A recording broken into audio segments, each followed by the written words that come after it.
Hi, welcome back to our continuation video of our painting that I'm doing for the of the Billy Goat. And in our last video, I actually went over and I showed we were talking about just and approaching the came over approaching the painting of our figure of the Billy Goat. The outline of the painting, we got into the outline of the painting, and then we kind of slowly built up into just the first layer of the fur. And so what I actually did, I'm recording. Mommy, come upstairs. So what I did in the meantime is that I did actually do some work. I went ahead and did a little bit, just a little bit, more work of the fur hair, and whatnot, and like the eye, just to kind of upstage the this. Upstage the just to get the painting going more in the excess, because I actually realized that if I take that downstairs, please, would you? I realized, like, if I kind of waited for this video to just really work into and filling in for the fur for the goat, that I would have to extend out to another video, which I really don't want to do. I really want to keep it just down to like to 5 stages. So I mean, in saying that, I just want to actually what I'm going to do is show you what I did do when you weren't here and the cameras are off, and what I did off camera, which is actually quite easy, and just it's something that it's more of like intuitive, of just when you're looking at, you have your picture, you have your reference point of what type of animal you want to use. This is if you're doing like an animal caricature. You have your picture right in front of you, and you're just filling in just like the underlayers. Now mind you, I said underlayers and not like the hard detail, the small details. We're not going to get into the small details and the zoom into those details until the just at the latter stage, even after we have the costume on him. So what I'm going to show you, what I did here is, like, for example, I'm just actually going to get my paints over here,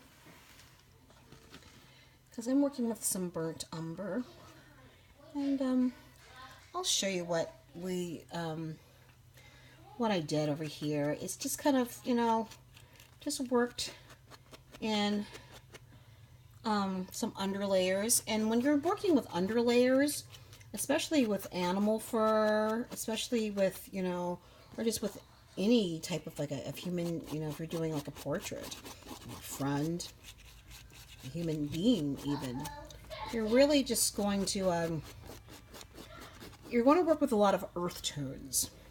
And I'll tell you why. A lot of middle tone, ground earth tones, which includes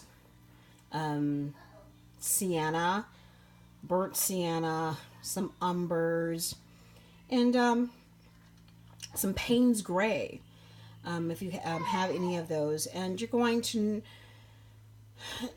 mix them with like your oils or your turpentine or whatever you have, just to kind of make a thin base layer. Now, as you can see here, some of these this dried actually significantly. It didn't rain last night here, because I know in my last video I was saying where we live in a very dry, arid region. It's been raining here for the last 3 to 4 days. However, it did not rain last night. It's kind of, and it's actually cleared. It's a nice, sunny, fresh day out. It's not warm. It's nice and fresh. It's like a perfect day for where we live. So I'm just going to. So it did dry last night. It did dry out to a point where I can actually work in another layer. So I will tell you this, that the top layer of this goat is what you see, the very visceral, tactile colors you see on his fur coat is the graduation. It's more of a graduation scale, a gray kind of monochromatic scale, from like a dark charcoal to a misty gray to a just like a grizzly kind of gray that you would see in a beard. So it's like a graduation scale. It's like on a gray monochromatic scale. So that's what are the visceral, tactile top fur coat that you do see on him.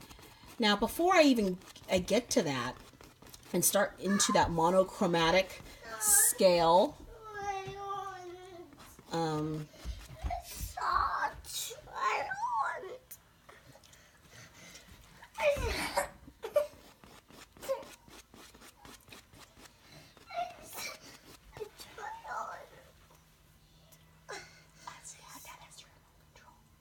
Daddy has the remote control, okay?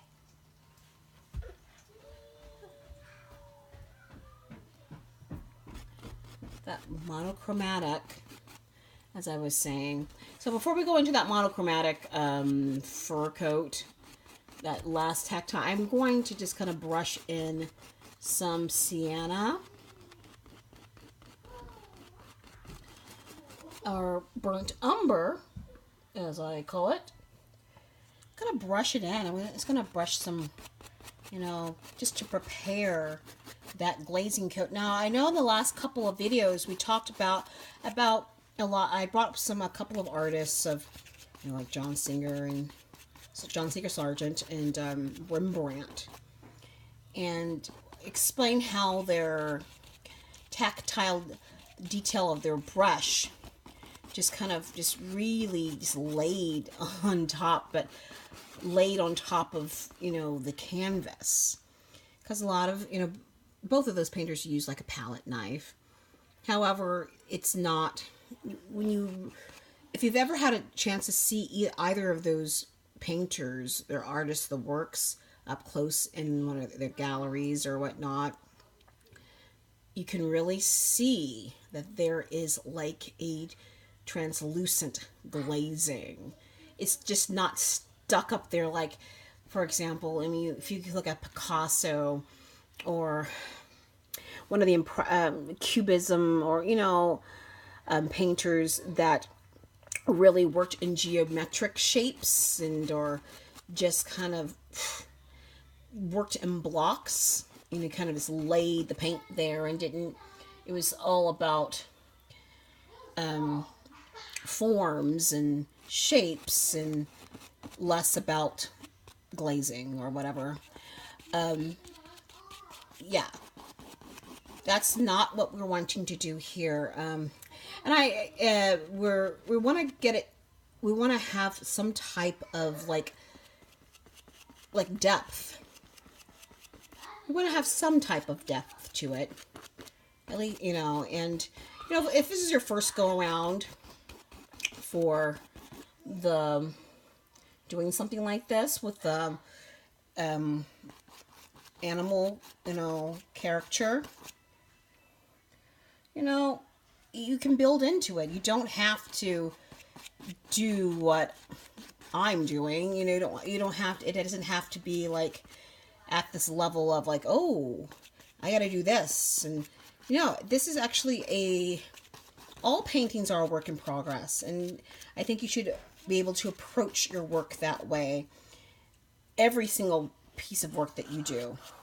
So what I'm going to do meanwhile off cameras is I'm going to finish prepping my monochromatic layer with my umber under umber layer or and burnt sienna, just so it could have some type of like a depth to it, so it's just not like all these sticky kind of tactile hairs that have no dimension to it.